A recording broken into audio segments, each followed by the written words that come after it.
Pastor Daniel, once a faithful man of God, became weary of endless trials and hardship. One quiet evening, he walked alone to the river, pouring out his frustration in tears. Suddenly, a stunning mermaid rose from the water, offering him wealth, power to heal, and fame, only for a small price. Desperate and broken, he accepted the offer. But years later, that small price became a heavy demand that shattered his soul completely. You're about to hear how it all began and how it ended. But first, like, subscribe, and tap the bell so you never miss a story. Let's begin. Pastor Daniel was a man who loved to help people. He worked hard in his small village church, praying and teaching about God's love every day. But things had not been easy for a long time. The church was empty most Sundays. People had stopped listening. His wife was sick, and his daughter Susan could no longer go to school because there was no money. One evening, feeling tired and sad, Daniel decided to walk alone by the river near the village. The cool night air was quiet and calm. The moon shone brightly over the water, making it sparkle like 1,000 tiny stars. Daniel sat on a big rock and looked at his reflection in the river. He whispered to himself, "Why does my heart feel so heavy?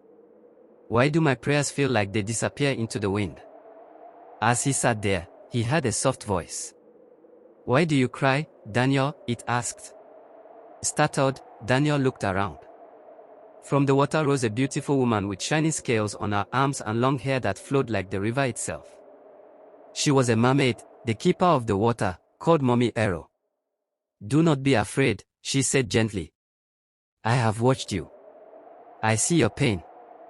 Daniel wiped a tear from his cheek. "I have done my best, but everything is falling apart. My church is empty. My family is poor and sick. I do not know what to do." Mommy Arrow smiled kindly. "I can help you. I can give you power to heal the sick, riches to care for your family, and many people to fill your church." Daniel's eyes lit up. "How can this be? What must I do?" The mermaid's smile faded a little. "There is a cost," she said softly. "Once every year, you must bring me a young woman who has never been with a man. She must come willingly or not, it does not matter. This is the price for the blessings I give." Daniel's heart froze. "That is cruel. How can I do that?" Mommy Arrow looked at him with deep eyes. "If you say no, you will lose everything, your church will die, your family will suffer, and your life will be full of sorrow. The choice is yours." Daniel was silent. He thought of his sick wife, his hungry daughter, and the empty church. He did not want to lose everything. "Give me 7 days to decide," he said finally. The mermaid nodded. "Come back to the river in 7 nights." The next 7 days were the hardest Daniel had ever faced. Each night, he prayed and cried, asking God for a way out. But no answer came. On the 7th night, Daniel returned to the river. Mommy Arrow waited quietly. "I have decided," Daniel said, his voice shaking. "I will make the deal." Immediately, the sky darkened and thunder roared in the distance. The river glowed bright blue, and Daniel felt a strange power enter his body. Soon, everything changed. Daniel's church was full every Sunday. People came from far and near to hear him preach. Many sick people were healed by his touch. Money came in to help his family and fix the church building. But every year, when the day came to pay the price, Daniel took a young woman from the village to the river. They never came back. No one knew what happened to them. Daniel's heart grew heavier with each sacrifice, but the fear of losing everything was stronger.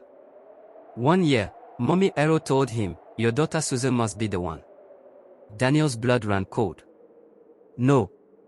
She is my daughter." The mermaid's eyes glowed like fire. "She is the purest of all. Without her, your power will disappear forever." Daniel begged and cried, but the mermaid was firm.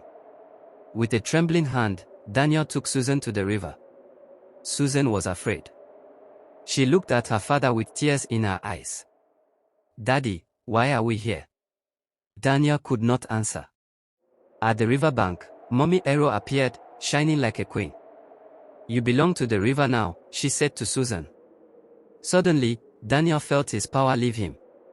His body became weak, and his mind was filled with sadness. Susan collapsed and never woke up. She became silent and distant. The village whispered that the river had taken her soul. Daniel's wife grew worse and passed away soon after. The church closed, and Daniel wandered the village, a broken man. He warned others, do not seek power from the river. It takes more than it gives.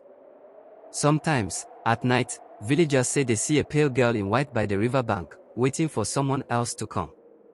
After Susan became quiet and stopped trusting him, Daniel's world began to crumble.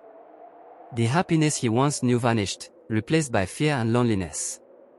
The village that once listened to his voice now ignored him. The church he loved stood empty and cold. Every night, Daniel had terrible dreams. He saw Susan sad eyes by the river, and he woke up feeling lost and full of guilt. He wanted to change, but he didn't know how. One day, Daniel met Mama Grace, an old woman known for her kindness and wisdom.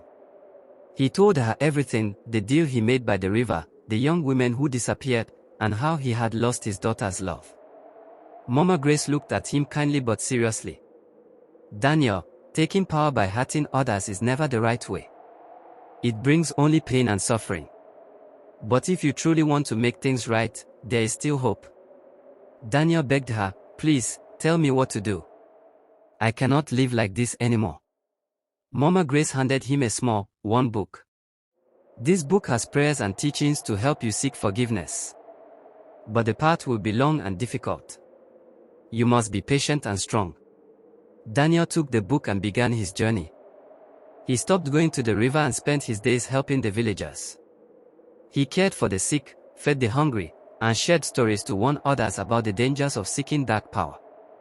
The villagers slowly started to trust him again, but Daniel's heart was heavy. He missed Susan every moment and wished he could undo his mistakes. One night, as he prayed alone by the river, he saw a faint, glowing figure. It was Mommy Arrow, but her face was filled with sorrow, not anger. You suffer much, Daniel, she said softly. Your regret shows that your heart is changing. But the curse you carry is not easy to break. She told Daniel that if he wanted to bring back the souls of the missing women, including Susan, he would have to make a great sacrifice. The choice was his, and the road ahead would be full of challenges. Daniel nodded, knowing his journey was far from over. He was ready to face whatever came next, hoping to heal the wounds he caused, but he also knew that the struggle would test him like never before. Pastor Daniel stood alone by the edge of the river as the cold night air wrapped around him like a curse. The stars above looked dim. The wind howled through the trees, whispering secrets only the spirits could understand. His eyes were full of tears, his lips shaking. The voice of Mommy Arrow, the powerful mermaid, still echoed in his ears like thunder from the underworld. You must return what you took, she had said. Daniel dropped to his knees, his hands trembling. Please, he cried, voice cracking. Please don't do this to me. I was foolish. I was desperate. I didn't know it would come to this. But Mommy Arrow had vanished into the water, leaving nothing but repose and silence. The silence was louder than a scream. It pressed on his chest until he couldn't breathe. He stayed there by the river for hours, crying like a child. I killed them, he whispered. I killed them with my own hands, even if I didn't hold the knife. I lied. I deceived. I destroyed homes, and for what? He hit his chest with his fist over and over again. Why? Why did I do this? Why did I allow greed to blind me? But no answer came. Then a darker fear entered his heart. Mommy Arrow said he could give up the life of someone who still loved him. His daughter, Susan. She was the only one who still prayed for him, even after she stopped speaking to him. She was the only one who believed there was still good in him. Would he sacrifice her just to fix the evil he started? No, he shouted, standing up suddenly. Not Susan. Never her. Take me instead. Take me. But the river was quiet. He walked back to his house like a ghost. His eyes were empty, his shoulders heavy with sorrow. Villagers looked at him with fear and confusion. They didn't recognize the proud pastor anymore. They saw a broken man, dirty, barefoot, mumbling to himself like someone under a spell. Inside his house, he didn't switch on the light. He sat in darkness. His thoughts were loud, haunting him. Every face of the girls he gave to the river returned to his memory. He saw them screaming. He saw them begging. He heard their voices, and he heard their silence. He hadn't eaten in 2 days. His lips were dry. His soul was empty. That night, he opened the old Bible his late mother gave him, the same one he had thrown into a box years ago when money became his god. The pages were dusty, but his tears cleaned them. He tried to read, but his eyes were too full of pain. All he could say was, "God, forgive me. Please, forgive me." He fell asleep on the floor, crying. In the early hours of the morning, a soft voice whispered into his dream. "You still have time," it said. "You still have a choice." He woke up with a start. His heart beat fast. He had 6 days. 6 days to return the souls. 6 days to find a way out. 6 days to choose between love and death. He stood up, weak but determined. "I must find Susan," he said. "I must beg her. I must confess everything. She might be the only one who can help me now." And with that, Pastor Daniel, the man who once walked with pride and power, picked up his coat, opened the door, and walked into the rising sun with tears in his eyes and regret burning in his chest. The real battle had just begun. Pastor Daniel walked for hours under the sun, dust rising under his feet with every step. His body was weak. His legs ached. His eyes were red, swollen from the night's tears. But the pain in his soul was heavier than anything his body felt. He had not eaten, had not slept well, and now the spirits of those he wronged began to haunt him in ways he never imagined. As he reached the edge of Zuba village, the ground under his feet began to shake. At first, he thought it was just in his mind. But then he heard the voice, deep, angry, full of thunder. "You think you can run?" it asked. He froze. The wind suddenly became wild. Trees swayed like they would break. The air turned cold.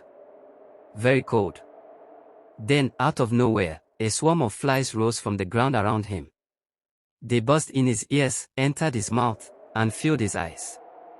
He fell to the floor screaming and crying, rolling in the dust, scratching himself wildly. "Leave me alone. Please. I want to do the right thing." But the flies didn't stop. They entered his clothes. His skin burned like fire. Then he heard another voice, this time soft, sweet, almost seductive, the voice of Mommy Arrow. "You belong to me, Daniel. You signed with your tongue, your blood, and your seed. You cannot break what is sealed under the water." "No," Daniel shouted. "I made a mistake. I was blind. I will fight you with everything I have." A loud, terrifying laugh shook the trees. "Then let the fight begin," she said. Suddenly, the flies disappeared. But in their place, 4 young girls stood before Daniel, each one with a deep wound on her neck, each with eyes that held sorrow and anger. He recognized them. They were the very girls he offered to the river in exchange for power. Their lips moved, but no words came out, only blood flowed. Daniel screamed. "Forgive me. I didn't know it would be like this. Please." They stepped closer. He stepped back. They stepped closer again. But just as he was about to collapse, a flash of light blinded the area. He covered his face. When he opened his eyes, the girls were gone. But his body was shaking like a leaf in the wind. He fell to his knees. "God, are you there? Are you still with me? Please don't leave me like this." There was no answer. Only silence. He stood and walked again. When he reached Susan's house, he knocked on the door. No one answered. He knocked again. Still no answer. Then he heard a voice behind him. "Why are you here?" It was Susan. She stood with a bag of groceries in her hand, her face cold, guarded. He turned to her slowly. Susan, my daughter. I came to see you. I need to talk to you. I don't want to hear anything, she said. You're not my father. My father died the day he started serving evil. Daniel dropped to his knees right there on the street. People began to look. He didn't care. I know, Susan. I know. I am not even worthy to call myself your father. But please give me a chance to speak. I have 6 days to fix what I did, or I die. I need you to listen. Susan looked away. Why should I care if you die? You never cared about the people who died because of you. Daniel sobbed. Because you're the only one I have left. She said nothing. Then, after a long pause, she walked into the compound and left the gate open. He followed her in slowly, his hands shaking. Inside the house, he knelt before her. I did terrible things. I joined a secret covenant under the river. I gave the lives of 4 young girls in exchange for miracles and fame. I turned my back on everything Mama taught me. I don't sleep at night. I hear screams. I see blood. My time is short. Mommy Ero wants your life as the final offering. Susan jumped up. What? Susan was shaking, tears forming in her eyes. You brought evil into our lives. You gave my mother a broken heart. You destroyed your calling. You left me alone in this world. And now you want me to help you fight the spirit you welcomed. Daniel bowed his head. Yes. Because I cannot do it alone. I'm not asking for love. I'm asking for mercy. Silence. Then Susan slowly walked into her room and returned with her Bible. She dropped it in front of him. You want help?